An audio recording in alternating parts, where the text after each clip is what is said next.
ایک دفعہ حضرت خواجہ عبدالقدوس گنگوہی رحمۃ اللہ تعالیٰ علیہ آپ نے دادا پیر و مرشد کے مزار پر جھاڑو دے رہے تھے، خدمت کر رہے تھے، صفائی کر رہے تھے کہ اس دوران میں ایک بزرگ آتے ہیں اور انہیں ایک جملہ کہتے ہیں کہ یار کبھی ہمارے مزار پر بھی آ کے جھاڑو دے دیا کرو۔ آپ نے فرمایا اچھا بزرگوں آپ کے مزار پر بھی دے دیں گے۔ اتنے میں کیا کہ وہ بزرگ چلے جاتے ہیں۔ تو آپ جھاڑو دیتے دیتے اچانک آپ کو خیال آتا ہے کہ یہ بزرگوں نے مجھے کہا کیا؟ میں نے تو فلو میں ان کو جواب دے دیا، لیکن انہوں نے مجھے کہا کہ کبھی ہمارے مزار پر بھی آ کے جھاڑو دے دو۔ تو اس کا مطلب ہے یہ جو بزرگ تھے یہ خود صاحب مزار تھے، اور ان کو جب یہ خیال آیا تو انہوں نے باہر نکل کے دیکھا، لیکن تب تک وہ بزرگ جا چکے تھے۔ اب آپ کو پتہ چل گیا کہ اس کا مطلب یہ کوئی صاحب مزار بزرگ تھے جو مجھے یہ کہہ کے گئے ہیں۔ آپ خیر مراقب ہوئے اور اللہ تعالیٰ اور بزرگوں کی نظر کرم سے آپ کو جو ہے وہ بتایا جاتا ہے کہ حضرت علاء الدین علی احمد صابر کلیری رحمۃ اللہ علیہ تھے جو آپ کو یہ ارشاد فرما کے گئے ہیں۔ اس کے بعد آپ نے خیر جو بھی روحانیت میں طریقے ہوتے ہیں وہ اختیار کرنے کے بعد آپ نے کہا اس کا مطلب ہے کہ یہ اشارہ ہے مزار بنانے کا، کیونکہ مزار ہوگا تو صفائی ہوگی نا، جھاڑو ہوگا۔ اور اس وقت تو حضرت علاء الدین علی احمد صابر کلیری رحمۃ اللہ علیہ کے مزار مبارک کا نام و نشان نہیں تھا، کیونکہ آپ کو معلوم ہو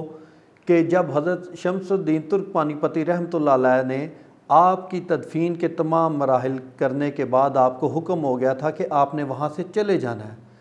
اور آپ وہاں سے چلے گئے تھے، اور اس کے بعد کئی سو سال تک یہ سلسلہ اسی طرح رہا، اور اتنی دیر میں مٹی، ہوا، ریت، لہٰذا وہ قبر مبارک کا نام و نشان ہی نہیں تھا۔ تو حضرت خواجہ عبدالقدوس گنگوہی رحمۃ اللہ علیہ آپ پھر یہاں سے چلے، اور چلتے چلتے مراقب ہوتے ہوتے کلیر شریف میں، اور کلیر شریف میں پھر آپ نے وہاں پہ جا کے مراقبے کر کے، اور وہاں پہ حضرت علاء الدین علی احمد صابر کلیری رحمۃ اللہ علیہ کی جو قبر مبارک ہے اس کی نشاندہی کی، اور وہاں پہ پھر آپ کا جو ہے مزار مبارک بننا شروع ہوا۔ اور وہاں اور حضرت عبدالقدوس گنگوہی ہی وہ ہستی ہیں جنہوں نے ریکویسٹ کی تھی، دعا کی تھی، ریکویسٹ کی تھی، التجا کی تھی کہ حضرت جلال میں کچھ کمی لائی جائے تاکہ یہاں مخلوق خدا بھی آئے اور وہ بھی یہاں پہ حاضری دے اور فیض یاب ہو۔ اور آپ کی یہ جو التجا ہے وہ قبول ہوئی، اور آج الحمدللہ حضرت علاء الدین علی احمد صابر کلیری رحمۃ اللہ علیہ کے مزار پر لوگوں کا حاضری کے لیے تانتا بندہ رہتا ہے۔ لوگ آتے ہیں، سلام کرتے ہیں، حاضریاں پیش کرتے ہیں،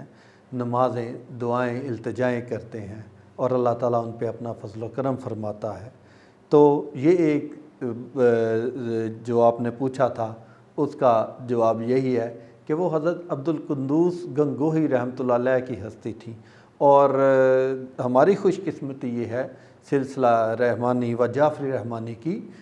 کہ ہمارے جد امجد جو حضرت پیر جی شاہ انعام الرحمن رحمۃ اللہ تعالیٰ علیہ قدوسی سہارنپوری رحمۃ اللہ تعالیٰ علیہ جو ہیں، آپ کو بھی حضرت خواجہ عبدالقدوس گنگوہی رحمۃ اللہ علیہ سے نسبت ہے۔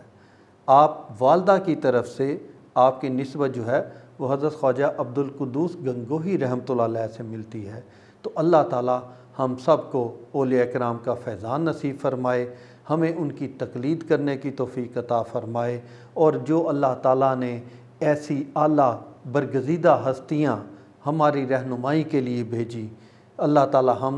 ہمیں ان سے فیض یاب ہونے کی توفیق عطا فرمائے، اور جس طرح ساری زندگی انہوں نے اللہ، اس کے رسول کی خوشنودی اور اس کی محبت لوگوں میں بانٹی، اللہ تعالیٰ ہمیں وہ بھی عطا فرمائے، اپنے اور اپنے محبوب صلی اللہ علیہ وسلم کی کامل محبت، تابع داری، فرما برداری اور اطاعت گزاری نصیب فرمائے۔ آمین وسلام۔